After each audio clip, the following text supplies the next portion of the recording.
ಮೊದಲಿಗೆ interval cinema 25 days complete ಆಗಿದೆ. ಈ ಸಿನಿಮಾಗೆ ಫಸ್ಟ್ ಒಂದು ಸಪೋರ್ಟಿವ್ ಆಗಿ ಒಂದು ವಿಶ್ ಮಾಡಲಿಕ್ಕೆ ಪವನ್ ವಡೇರ್ ಸರ್ ಬಂದಿದ್ರು. ಸೊ ಹೇಗೆ ಅನಿಸ್ತಾ ಇದೆ ಈ ಸಂಭ್ರಮನ ಅವ್ರು ಡಬಲ್ ಮಾಡಿರೋದಕ್ಕೆ? ತುಂಬ ಖುಷಿ ಇದೆ. ಆ್ಯಸ್ ಅನ್ ಆ್ಯಕ್ಟರ್ ದೊಡ್ಡ ದೊಡ್ಡ ಡೈರೆಕ್ಟರ್ಸಿಂದ ಹಿಡಿದು ನ್ಯೂ ಕಮರ್ಸ್ ಡೈರೆಕ್ಟರ್ಸ್ಗೂ ನಮ್ಮ ಪ್ರೊಫೈಲ್ನ ಸೆಂಡ್ ಮಾಡಿರ್ತೀವಿ, ಪೋರ್ಟ್ಫೋಲಿಯೋಸ್ ಕಳಿಸಿ ಚಾನ್ಸಸ್ಗಳನ್ನ ಕೇಳಿರ್ತೀವಿ.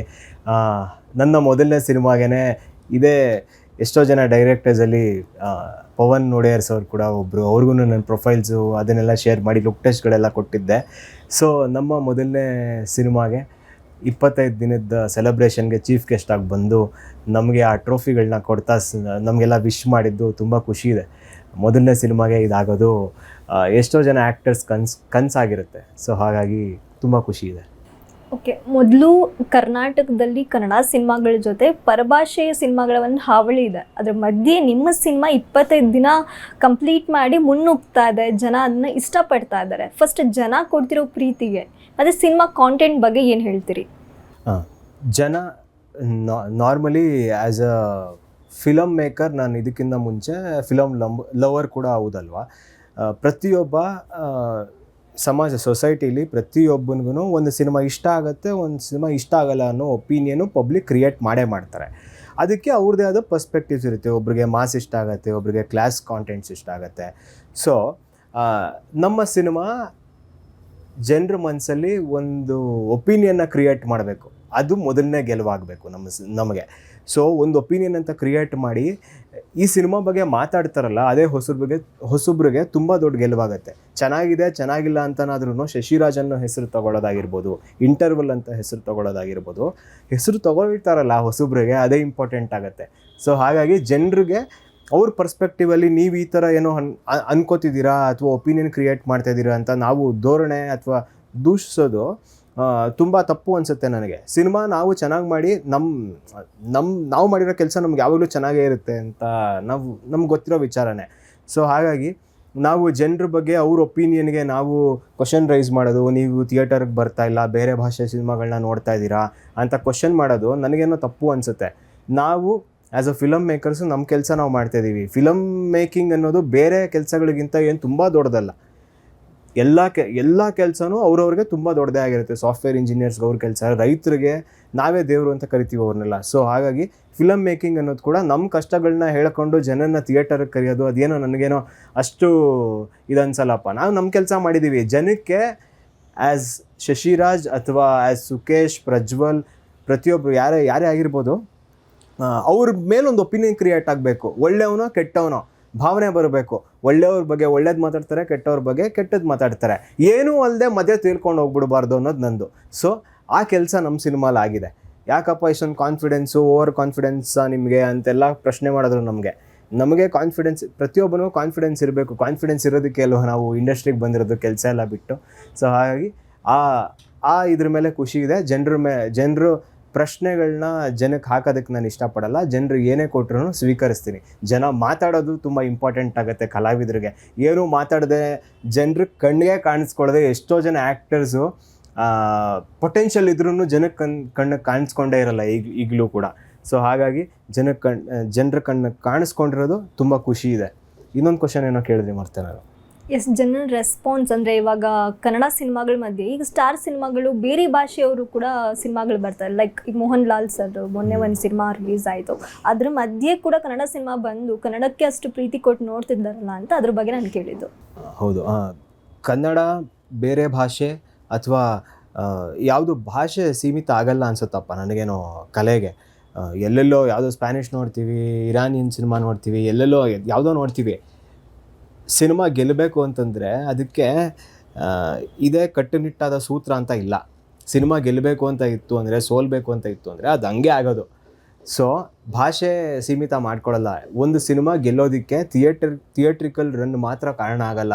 ಎಲ್ಲೋ ಒಬ್ಬ 1 ವರ್ಷ ಆದಮೇಲೋ ಅಥವಾ 2 ವರ್ಷ ಆದಮೇಲೋ ಎಲ್ಲೋ OTTಲಿ ನೋಡಿನೋ ಅಥವಾ ಈ ಪೈರಸಿ ಮಾಡಿ ಟೆಲಿಗ್ರಾಮ್ಗಳಲ್ಲಿ ನೋಡಿನೋ ಆ ಸಿನಿಮಾನ ಇಷ್ಟಪಟ್ಟು ಎಷ್ಟೋ ಜನಕ್ಕೆ ತಲುಪಿಸಿ ಆ ಸಿನಿಮಾ ಕಲ್ಟ್ ಮೂವಿ ಆಗಿಬಿಟ್ಟಿದೆ. ಸೊ ಸಿನಿಮಾ ಗೆಲ್ಲೋದಕ್ಕೆ ಜನರ ಬೆಂಬಲ ತುಂಬ ಮುಖ್ಯ. ಅದಕ್ಕೆ ಭಾಷೆ ಸೀಮಿತ ಆಗಲ್ಲ ಅನಿಸುತ್ತೆ. ಕನ್ನಡ ಸಿನಿಮಾಗಳ ಮೇಲಿನ ಪ್ರೀತಿ ಕನ್ನಡಿಗರಿಗೆ ಇದ್ದೇ ಇದೆ. ಸಿನಿಮಾ ಚೆನ್ನಾಗಿ ಮಾಡಬೇಕಷ್ಟೇ. ನಾವು ಒಳ್ಳೆ ಸಿನಿಮಾ ಕೊಟ್ಟರೆ ನಮ್ಮ ಕನ್ನಡಿಗರು ಕೈ ಹಿಡ್ದೇ ಹಿಡಿತಾರೆ. ಎಸ್, ಶಶಿ ಅವ್ರ ಪ್ರಕಾರ ಅಂದರೆ ನಿಮ್ಮ ಪ್ರಕಾರ ಇಂಟರ್ವಲ್ ಅಂದರೆ ಏನು? ನೀವು ಅದನ್ನ ಹೇಗೆ ತಗೊಳ್ತೀರಿ? ಇಂಟರ್ವಲ್ ಅನ್ನೋದು ಪ್ರತಿಯೊಬ್ಬನ ಜೀವನದಲ್ಲಿ ಅಥವಾ ಮೇಲ್ ಆರ್ ಫೀಮೇಲ್ ಯಾರಿಗೇ ಆಗಲಿ ಅವರ ಜೀವನದಲ್ಲಿ ಕಲಿಯೋ ಪಾಠಕ್ಕೆ ಒಂದು ಬ್ರೇಕ್ ಅನ್ನೋದು ಸಿಕ್ಕಿರುತ್ತೆ ಅವ್ರಿಗೆ. ಅವ್ರೇನೋ ಒಂದು ಪಾಠ ಕಲಿತಾರೆ ಅವ್ರ ಜೀವನದಲ್ಲಿ, ಅದು ಆ ಪಾಠನ ಜೀವನದಲ್ಲಿ ಅವರು ಅನುಭವಿಸಿರೋ ಅಂಥ ಕಷ್ಟಗಳಿಂದಾದರೂ ಕಲಿಬೋದು ಅಥವಾ ಬೇರೆಯವ್ರನ್ನ ನೋಡಿ ಆದರೂ ಕಲ್ತಿರ್ಬೋದು. ಅದೊಂದು ಇಂಟರ್ವಲ್ ಆಗುತ್ತೆ ಅವನ ಜೀವನದಲ್ಲಿ. ಆ ಇಂಟರ್ವಲ್ಲಿಂದ ಅವನ ಜೀವನನೇ ಹೆಂಗೆ ತಗೊಳ್ತಾನೆ. ಕೆಲವೊಂದು ಸರಿ ಏನು ಮಾಡ್ಬಿಡ್ತೀವಿ, ಬೇರೆಯವ್ರ ಕಷ್ಟಗಳನ್ನ ನೋಡಿ ಅಥವಾ ಬೇರೆಯವ್ರ ತಪ್ಪುಗಳನ್ನ ನೋಡಿ ಕಲ್ತಿರೋ ದಿನಗಳಿರ್ತವೆ ನಮ್ಮ ಜೀವನದಲ್ಲಿ. ಕೆಲವೊಂದು ಸರಿ ಬೇರೆಯವ್ರ ತಪ್ಪುಗಳನ್ನ ನೋಡಿನೂ ಇಲ್ಲ ಗುರು ನಾನು ಬಂಡೆ ಇದೆ ತಲೆ ಕೂತ್ಕೋತೀನಿ ಅಂತಲೂ ಹೋಗಿದ್ದು ಇರುತ್ತೆ ಎಲ್ಲರೂ. ಆ ಇಂಟರ್ವಲಲ್ಲಿ ಅವ್ನು ತಗೊಳ್ಳೋ ಡಿಸಿಷನ್ಸ್ ಏನಾಗಿರುತ್ತೆ, ಅವ್ನ ಜೀವನನೇ ಹೆಂಗೆ ತೊಗೊಂಡೋಗ್ತಾನೆ, ಮುಂದೆ ಅವ್ನ ಜೀವನನೇ ಹೆಂಗೆ ರೂಪಿಸ್ಕೊಳ್ತಾನೆ ಅನ್ನೋದು ಇಂಪಾರ್ಟೆಂಟ್ ಆಗುತ್ತೆ. ಸೊ ಆ ಇಂಟರ್ವಲ್ ಪ್ರತಿಯೊಬ್ಬನ ಜೀವನದಲ್ಲೂ ಸಖತ್ ಇಂಪಾರ್ಟೆಂಟ್ ಆಗುತ್ತೆ. ಅದನ್ನು ಸರಿಯಾದ ರೀತಿಯಲ್ಲಿ ಉಪಯೋಗಿಸ್ಕೊಳ್ಬೇಕು. ಎಸ್, ಇನ್ನೊಂದು, ಇದುವರೆಗೂ ಸಿನಿಮಾ ರಿಲೀಸ್ ಆಗಿ 25 ದಿನ ಆಯಿತು, ಇದುವರೆಗೂ ಇನ್ನು ಸಿನಿಮಾ ನೋಡದೇ ಇರೋರಿಗೆ ಸೊ ಏನು ಮೆಸೇಜ್ ಕೊಡ್ತೀರಾ? ಅಂದರೆ ನಿಮ್ಮ ಪಾತ್ರ ಹೇಗಿದೆ, ಕತೆ ಹೇಗಿದೆ ಅಂತ ಒಂದು ಸತಿ ನೋಡದೇ ಇರೋರಿಗೆ ಒಂದು ಮೆಸೇಜ್ ಕೊಡ್ಬೋದಾ? ಡೆಫಿನೆಟ್ಲಿ. ಅಂದರೆ ನಾವು ಬ್ರಾಡ್ಕಾಸ್ಟಲ್ಲಿ ಆಗಿರ್ಬೋದು ಅಥವಾ ಜನರಿಗೆ ನಾವೇ ಖುದ್ದಾಗಿ ಹೋಗಿ ರೋಡಲ್ಲಿ ನಡ್ಕೊಂಡು ಹೋಗ್ತಿರೋ ಜನಕ್ಕೂ ನಮ್ಮ ಸಿನಿಮಾನ ತಲುಪಿಸಿದ್ದೀವಿ, ಕೈ ಮುಗಿದು ಕೇಳ್ಕೊಂಡಿದ್ದೀವಿ. ಸ್ಟಾರ್ ಸಿನಿಮಾಗಳ ಪ್ರಮೋಷನ್ಸ್ ರೇಂಜ್ಗೂ ಪ್ರಮೋಟ್ ಮಾಡಿದ್ದೀವಿ. ಫಿನಾನ್ಷಿಯಲ್ ಸಪೋರ್ಟ್ ಆಗಿರ್ಬೋದು, ಮ್ಯಾನ್ ಪವರ್ ಸಪೋರ್ಟ್ ಆಗಿರ್ಬೋದು, ಎಲ್ಲ ತೊಗೊಂಡು ನಮ್ಮ ಸಿನಿಮಾನ ಜನಕ್ಕೆ ತಲುಪಿಸೋದಕ್ಕೆ ಮಾತ್ರ ಸಾಧ್ಯ ಆಗುತ್ತೆ. ಅದನ್ನು ಮೀರಿ ಜನನ ಥಿಯೇಟರ್ಗೆ ಕರ್ಕೊಂಡು ಬಂದು ಕೂರಿಸೋ ಕೆಲಸನೂ ನಮ್ಮದೇ ಆಗಿರುತ್ತೆ. ಜನಕ್ಕೆ ಅದು ಬರಬೇಕು, ಅದು ವರ್ಡ್ ಆಫ್ ಮೌತಿಂದನೋ ಅಥವಾ ಇನ್ನೊಂದರಿಂದನೋ ಅದು ಸ್ಪ್ರೆಡ್ ಆಗಿ ಜನ ಬರಬೇಕು. ಸೊ ಆ ವರ್ಡ್ ಆಫ್ ಮೌತ್ ಕೂಡ ಸ್ಪ್ರೆಡ್ ಆಗಿದೆ. ದಯವಿಟ್ಟು ನಾನು ಕೇಳ್ಕೊಳ್ಳೋದಿಷ್ಟೇ, ವರ್ಡ್ ಆಫ್ ಮೌತ್ ಸ್ಪ್ರೆಡ್ ಆಗಿ ಅದರಲ್ಲಿ ಒಂದಷ್ಟು ಜನ, ಒಂದು 20% 30% ಜನ ಥಿಯೇಟರ್ಗೆ ಬಂದು ನೋಡಿದ್ದೀರಾ. ಬಟ್ OTTಲಿ ಬರೋವಂಥ ಸಿನಿಮಾ ಇದು, OTT ಕಾಂಟೆಂಟ್ ಇದೆ, ಜನ OTTಲಿ ಸೇಲ್ ಆಗುತ್ತೆ ಖಂಡಿತ ಇದು ಅನ್ನೋ ಒಂದು ನಂಬಿಕೆಯಲ್ಲಿ ಸುಮಾರು ಜನ ಕಾಯ್ತಿರೋದು ಇದೆ. ಕೆಲವೊಬ್ರು ಬ್ಯುಸಿ ಕೂಡ ಇದ್ದಾರೆ, ಹೇಳೋಕ್ಕಾಗಲ್ಲ. ಅವ್ರ ಪರ್ಸ್ನಲ್ ಲೈಫಲ್ಲಿ ಅವ್ರು ಏನೇನು ಇದಾಗಿರುತ್ತೋ. ಒಂದು ಸರಿ ಥಿಯೇಟ್ರಿಕಲ್ ವಾಚ್ ಅಥವಾ ಥಿಯೇಟ್ರಿಗೆ ಬಂದು ನೋಡಿದ್ರೆ ನಿಮ್ಗೆ ಆ ಮಜಾ ಗೊತ್ತಾಗುತ್ತೆ. ಫ್ರೆಂಡ್ಸ್ ಜೊತೆ ಕೂತ್ಕೊಂಡು ನೋಡಿ ನಮ್ಮ ಸಿನಿಮಾ ಮಜಾ ಗೊತ್ತಾಗುತ್ತೆ ನಿಮಗೆ. ಆ ನಾಸ್ಟಾಲ್ಜಿಕ್ ಫೀಲ್ ಬಂದೇ ಬರುತ್ತೆ, ನಾವಿದೆಲ್ಲ ಮಾಡಿದ್ವಲ್ಲ ಅಂತ ಅನ್ಸುತ್ತೆ. ಅದಕ್ಕಾದ್ರೂ ಥಿಯೇಟ್ರಲ್ಲಿ ಬಂದು ನೋಡಿ. ಅಫ್ಕೋರ್ಸ್ OTTಲಿ ಬರುತ್ತೆ, ನೀವು ಅದನ್ನೆಲ್ಲ ನೋಡ್ತೀರಾ, ಆವಾಗ ಒಂದು ಒಪಿನಿಯನ್ ಕ್ರಿಯೇಟ್ ಆಗೇ ಆಗುತ್ತೆ ನಮ್ಮ ಸಿನಿಮಾ ಮೇಲೆ. ಥಿಯೇಟ್ರಲ್ಲಿ ನೋಡೋ ಅಂಥ ಮಜಾನೇ ಬೇರೆ. ನಾವು ಹೇಳ್ಬೋದು, ಎಲ್ಲ ಸಿನಿಮಾನೂ ಹೇಳ್ತಾರೆ, ಬಟ್ ಫ್ರೆಂಡ್ಸ್ ಜೊತೆ ಕೂತ್ಕೊಂಡು ಫ್ರೆಂಡ್ಸ್ಗಳ ಸಿನಿಮಾ ನೋಡೋದಿದೆಯಲ್ಲ, ಅದೆಲ್ಲ ನೆನಪುಗಳನ್ನ ಮೆಲುಕು ಹಾಕೋದಿದೆಯಲ್ಲ ನಿಮ್ಮ ಜೀವನದಲ್ಲಿ ನಡೆದಿರೋದೆಲ್ಲ, ಅದ್ರ ಮಜಾ OTTಲಿ ಸಿಗಲ್ಲ ನಿಮಗೆ. ಥಿಯೇಟ್ರಿಗೆ ಬಂದು ನೋಡಿ. ಸೊ ಈಗಲೂ ನಾನು ಕೇಳ್ಕೊಳ್ತೀನಿ, ಒಂದಷ್ಟು ಥಿಯೇಟ್ರ್ಗಳಿದೆ ಬೆಂಗಳೂರಲ್ಲಿ, ಥಿಯೇಟ್ರಿಗೆ ಬಂದು ನೋಡಿ ನಮ್ಮ ಸಿನಿಮಾ. ಈ ಸಿನಿಮಾದಲ್ಲಿ ಗಣೇಶ್ ಅನ್ನೋ ಹೆಸರಿನ 3 ತ್ರಿಮೂರ್ತಿಗಳಿದ್ದೀರಾ ಇದರಲ್ಲಿ. ಸೊ ಒಂದು ನಗು ಇರ್ಬೋದು, ಒಂದು ಒಳ್ಳೆ ಸೋಷಿಯಲ್ ಮೆಸೇಜ್ನ ಇಲ್ಲಿ ತಲುಪಿಸೋವಂಥ ಒಂದು ಗೊತ್ತಾಗುತ್ತೆ. ನಮ್ಮ ಟ್ರೈಲರ್ ಆಗಿರ್ಬೋದು, ಸಾಂಗ್ಸ್ ಎಲ್ಲ ನೋಡಿದಾಗ ಒಂದು ಯೂತ್ಗೆ ಕನೆಕ್ಟ್ ಆಗುವಂಥ ಸಿನಿಮಾ ಅಂತ ಗೊತ್ತಾಗುತ್ತೆ. ಸೊ ಸಿನಿಮಾದಲ್ಲಿ ಹೈಲೈಟ್ಸು ನೋಡದೇ ಇರೋರಿಗೆ ನನ್ನ ಸಿನಿಮಾದಲ್ಲಿ ಇದೆಲ್ಲ ನಿಮ್ಗೆ ಎಂಟರ್ಟೈನ್ಮೆಂಟ್ ಕೊಡುತ್ತೆ ಅನ್ನೋದಾದರೆ ಯಾವುದೆಲ್ಲ ಹೇಳ್ಬೋದು? ನಾನು ಈಗಲೇ ಹೇಳಿದೆ, ಅಂದರೆ ನಮ್ಮ ಸಿನಿಮಾ ನಿಮಗೇನೋ 4 ಫೈಟು, 10 ಸಾಂಗು ಮತ್ತು ಔಟ್ಡೋರ್ ಶೂಟಿಂಗು ಅದೆಲ್ಲ ಮಾಡಿ ನಾನು ನಿಮ್ಮನ್ನ ಹೈ ಬಜೆಟ್ ಸಿನಿಮಾ ಮಾಡಿದ್ದೀನಿ ಅಥವಾ ಬೇರೆ 20 crores ಬಜೆಟ್ ಇಟ್ಕೊಂಡು ಸಿನಿಮಾ ಮಾಡಿದ್ದೀವಿ ಅಂತ ನಾನೆಲ್ಲ ಹೇಳಲ್ಲ. ರೈಟಿಂಗ್ ತುಂಬ ಚೆನ್ನಾಗಿದೆ, ತುಂಬ ರಿಲೇಟಬಲ್ ಆಗಿದೆ, ಶೂರ್ ಶಾಟ್ ಹೊಡೆಯುತ್ತೆ. ಗುರು ನಾನು ಹಿಂಗೆ ಮಾಡಿದ್ನಲ್ಲ ಗುರು, ಎಕ್ಸಾಮ್ ಟೈಮಲ್ಲಿ ಚಿಟ್ಟಲ್ಲಿ ನಾನು ಕಾಪಿ ಹೊಡಿತಿದ್ರೆ ಹಿಂಗೆ ಹೊಡೆದಿದ್ನಲ್ಲ ಗುರು ಕಾಪಿ ಅನಿಸುತ್ತೆ. ಅಥವಾ ನನ್ನ ಪ್ರೀತಿ, ನನಗೆ 2 ಹೀರೋಯಿನ್ಸ್ನ ಕೊಟ್ಟಿದ್ದಾರೆ ಈ ಸಿನಿಮಾಲಿ. ಆ ಪ್ರೀತಿಲಿ ಒಂದು ಪ್ರೀತಿ ಆದ್ರೂ ನಿಮಗೆ ಎಷ್ಟೋ ಜನ ಗರ್ಲ್ ಫ್ರೆಂಡ್ಸ್ ಇರ್ತಾರೆ ಅಥವಾ ಬಾಯ್ ಫ್ರೆಂಡ್ಸ್ ಇರ್ತಾರೆ, ಆ ಪ್ರೀತಿ ನಿಮ್ಗೆ ರಿಲೇಟ್ ಆಗೇ ಆಗುತ್ತೆ. ಮತ್ತು ಸುಮಾರು ವಿಚಾರಗಳು, ನಾವು ತಂದೆ ತಾಯಿಗಳು ಏನೇನೇ ಹೇಳಿದ್ರು ನಾವು ಅದನ್ನು ಒಂದು ಫೇಸ್ ಆಫ್ ಲೈಫ್ ಬರುತ್ತೆ ಪ್ರತಿಯೊಬ್ಬ ಮನುಷ್ಯನಿಗೂ. ಆ ಫೇಸಲ್ಲಿ ನಾವೇ ಎದುರುತ್ತರ ಕೊಡ್ತಾ ಇರ್ತೀವಿ. ಆ ಫೇಸು ನೆನಪಾಗತ್ತೆ ನಿಮಗೆ. ಅದರಲ್ಲಿ ನಾವೇನೇನು ಮಾತಾಡಿರ್ತೀವಲ್ಲ, ನಾವು ಎಲ್ಲ ಕಲೆಕ್ಟಿವ್ ಆಗಿ ಡಿಸೈಡ್ ಮಾಡ್ಬಿಟ್ಟು ಇದೇ ಮಾತುಗಳನ್ನ ಹಾಕಬೇಕು. ನಾವು ಆ ಫೇಸಲ್ಲಿ ಇದನ್ನು ಮಾಡಿದ್ವಿ, ಸೊ ಹಾಗಾಗಿ ಈಗ ಅದನ್ನು ರಿಪೆಂಟ್ ಮಾಡ್ತಾ ಇದ್ದೀವಿ ಅನ್ನೋದಾಗಿರ್ಬೋದು. ತುಂಬ ರಿಲೇಟಬಲ್ ಆಗಿದೆ ಈ ಕಾಂಟೆಂಟು. ನೀವು ಈ ಸಿನಿಮಾನ ನೋಡಿ 10 ಜನಕ್ಕೆ ಈ ಸಿನಿಮಾ ಬಗ್ಗೆ ಮಾತಾಡ್ತೀರಾ. ನೋಡು ಗುರು ಇದೇ ಥರ ತೋರಿಸಿದ್ದಾರೆ, ಇದೇ ಥರ ಇದ್ದೆ ಅಲ್ವಾ ನೀನು ಅಂತ ಬೇರೆಯವ್ರಿಗೂ ಹೇಳ್ತೀರಾ. ಅದಕ್ಕಾದರೂ ಬಂದು ನೋಡಿ, ಗೊತ್ತಾಗುತ್ತೆ ನಿಮಗೆ. ನಿಮ್ಮ ಫ್ರೆಂಡ್ಸ್ ಜೀವನನೂ ತೋರಿಸಿದ್ದೀವಿ ಇದರಲ್ಲಿ, ನಿಮ್ಮ ಜೀವನನೂ ತೋರಿಸಿದ್ದೀವಿ. ನಿಮ್ಮ ಜೀವನ ನೀವು ನೋಡ್ಕೊಳ್ಳೋದಕ್ಕೆ ಈ ಸಿನಿಮಾನ ಬಂದು ನೋಡಿ. ಎಸ್, ನಮಗೆ ಟ್ರೈಲರ್ ನೋಡಿದಾಗಲೇ ತುಂಬಾ ನಗಿಸ್ತೀರಾ. ಆ ಟ್ರೈಲರಲ್ಲೇ ಒಂದು ನಗುವಿನ ಒಂದು ಕಚಗುಳಿ ಇದೆ ಅಂತ ಹೇಳ್ಬೋದು. ಸೊ ಅದರಲ್ಲಿ ನಮಗೆ ಒಂದು ಸ್ವಲ್ಪ ನೋಟಿಸ್ ಮಾಡಿರೋದೇನು ಅಂದರೆ, ನೀವೊಂದು ಮಾತು ಹೇಳ್ತೀರಾ, ಈ ಥರನೇ ಅಳಿಯ ಬೇಕು ಅಂತ ಹುಡ್ಕೊಂಡು ಬರೋವಂಥ ಅತ್ತೆ ಮಾವ ಇರ್ತಾರೆ ಅಂತ. ಇನ್ ರಿಯಲ್ ಲೈಫ್ ಕೂಡ ಆ ಥರ ಆಗಿದೆಯಾ? ಇಂಡಸ್ಟ್ರಿಗೆ ಬಂದ ಮೇಲೆ ಆ ಕಾನ್ಫಿಡೆನ್ಸು ಮದುವೆ ವಿಚಾರದಲ್ಲಿ ಯಾವತ್ತೋ ಹೊಟ್ಟೋಯ್ತು ನನಗೆ. ಜೀವನದಲ್ಲಿ ಬರೀ ಅಷ್ಟೇ ಲಗಾಮ್ ಕುದುರೆಗೆ ಲಗಾಮ್ ಹಾಕ್ದಂಗೆ ನನಗೂ ಲಗಾಮ್ ಹಾಕ್ಕೊಂಡು ಜೀವನದಲ್ಲಿ ಗೆಲ್ಲಬೇಕಷ್ಟೇ ಗುರು. ನಾನು ಜನರ ಪ್ರೀತಿ ಗಳಿಸ್ಬೇಕು, ಜನ ಮೆಚ್ಚೋ ಅಂತ ಆ್ಯಕ್ಟರ್ ಆಗಬೇಕು ಅನ್ನೋದ್ರಲ್ಲಿ ಮಾತ್ರ ಕಾನ್ಫಿಡೆನ್ಸ್ ಇದೆ ನನಗೆ. ಈ ಮದುವೆ ಅದ್ರ ಬಗ್ಗೆ ಎಲ್ಲ ನನಗೆ ಆ್ಯಸ್ ಅನ್ ಆ್ಯಕ್ಟರ್ ಪರ್ಫಾರ್ಮ್ ಮಾಡ್ಬೋದು ಅಷ್ಟೇ. ಬಟ್ ಜೀವನದಲ್ಲಿ ಕಾನ್ಫಿಡೆನ್ಸ್ ಒಂದ್ರ ಮೇಲೆ ಇರೋದು, ನಾನು ಗೆಲ್ಲಬೇಕು ಅನ್ನೋದ್ರ ಮೇಲೆ. ಮದುವೆ ಎಲ್ಲ ಇನ್ನೂ ಒಂದು 2-3 ವರ್ಷ ಸ್ವಲ್ಪ ಸೈಡಿಗೆ ಇಟ್ಟಿದ್ದೀನಿ. ನಮ್ಮ ಅಪ್ಪ ಅಮ್ಮನ ತೋರಿಸಿದ ಹುಡುಗಿನ ಮದುವೆ ಆಗ್ತೀನಿ. Okay, nice. ಮತ್ತೊಂದು, ಈಗ ಗಣೇಶ್ ಅನ್ನೋ ಪಾತ್ರ, ಈ ಪಾತ್ರ ನಿಮಗೆ ಸಿಕ್ಕಾಗ ನಿಮ್ಮ ತಯಾರಿ ಹೇಗಿತ್ತು? ಹೇಗೆ ಇದು ಅಪರ್ಚುನಿಟಿ ಹುಡ್ಕೊಂಡು ಬಂತು ನಿಮಗೆ ಅಂತ? ಈ ಸಿನಿಮಾದ ಆಪರ್ಚುನಿಟಿ ನನಗೆ ಒಬ್ಬರು ಥಿಯೇಟರ್ ಮೆಂಟಾರ್ ಇದ್ದಾರೆ, ಧನುಷ್ ನಾಗ್ ಅಂತ. ಅವರು ನನಗೆ ಒಂದು ವರ್ಕ್ಶಾಪಲ್ಲಿ ಸಿಕ್ಕಿದ್ರು. ಅವರು ಇದೇ ಥರನೇ ನನಗೆ ಥಿಯೇಟರ್ ವರ್ಕ್ಶಾಪ್ಸ್ ಎಲ್ಲ ಅಟೆಂಡ್ ಮಾಡಬೇಕಾದ್ರೆ ಒಂದಷ್ಟು ಜನ ರೆಫರ್ ಮಾಡ್ತಿರ್ತಾರೆ, ಈ ಸಿನಿಮಾ ಮಾಡ್ತಿದ್ದಾರೆ ನೋಡಿ ಅಂತ. ಹೊಸೊಬ್ರು ಒಂದು ಸಿನಿಮಾ ಮಾಡ್ತಿದ್ದಾರೆ, ಲುಕ್ ಟೆಸ್ಟ್ ಕೊಡಿ ನೋಡೋಣ ಏನಾಗುತ್ತೋ, ನಾನು ಕೂಡ ಇರ್ತೀನಿ ಅವ್ರ ಟೀಮಲ್ಲಿ, ನಿಮ್ಮ ಪೊಟೆನ್ಷಿಯಲ್ ಏನಿದೆಯೋ ಅದನ್ನು ಅರ್ಥ ಮಾಡಿಸ್ತೀನಿ ಅಂತ ಹೇಳಿದರು. ಸೊ ಅದೇ ಥರನೇ ಹೋದೆ, ಒಂದು ಲುಕ್ ಟೆಸ್ಟ್ ಕೊಟ್ಟೆ. ಲುಕ್ ಟೆಸ್ಟ್ ಕೊಟ್ಟಾಗ ಈ ಪಾತ್ರಕ್ಕೆ ತುಂಬ ಲೇಯರ್ಸ್ ಇದೆ ಅಂತ ಗೊತ್ತಾಯಿತು, ನಾನು ವರ್ಕ್ ಮಾಡ್ಬೋದು ಇದಕ್ಕೆ ಅಂತ ಗೊತ್ತಾಯಿತು. ಹೊಸಬ್ರು ಸಿನಿಮಾ, ನಾನು ಹೊಸಬ, ಹೆಂಗಪ್ಪ ತಲುಪಿಸ್ತಾರೆ ಅಂತೆಲ್ಲ ಅಂದಾಗ ಅವ್ರು ಹೇಳಿದ್ದೊಂದೇ, ಸರ್ ಸಿನಿಮಾಗೆ ಎಷ್ಟು ಎಫರ್ಟ್ ಹಾಕ್ತೀವೋ ಅಷ್ಟೇ ಎಫರ್ಟು ನಾವು ಪ್ರಮೋಷನ್ಸ್ಗೆ ಹಾಕ್ತೀವಿ, ಆ ಕಾನ್ಫಿಡೆನ್ಸ್ ನಾವು ಕೊಡ್ತೀವಿ ನಿಮಗೆ ಅಂತ ಹೇಳಿದ್ರು. ಅದಾದಮೇಲೆ ಈ ಪಾತ್ರ ನನಗೆ ಸಿಕ್ಕಾಗ ಒಂದಿನ ಲುಕ್ ಟೆಸ್ಟ್ ಕೊಟ್ಟೆ, ಅವತ್ತಿನ ದಿನವೇ ಹೇಳಿಬಿಟ್ರು, sir you are the lead face for this movie, ನೀವೇ ಸೆಲೆಕ್ಟ್ ಆಗಿದ್ದೀರಾ, ಹೋಗೋಣ ಸ್ಟಾರ್ಟ್ ಮಾಡೋಣ, ಮುಹೂರ್ತ ಮಾಡೋಣ ಅಂತ ಹೇಳಿದ್ರು. ಖುಷಿ ಆಯಿತು. ಎಷ್ಟು ಅಂದರೆ ಸಿನಿಮಾ ಹೊರಗಡೆ ಬರೋವರೆಗೂ ನಮಗೆ ಆ ಒಂದು ನಂಬಿಕೆ ಇರಲ್ಲ, ಯಾರಿಗೇ ಆಗಲಿ ಇರಲ್ಲ. ಸುಮಾರು ಕಾರಣಗಳಿರುತ್ತೆ, ಸುಮಾರು ಜನ ಆ್ಯಕ್ಟರ್ಸು ಸುಮಾರು ಥರ ಕೆಲಸ ಮಾಡಿರ್ತೀವಿ.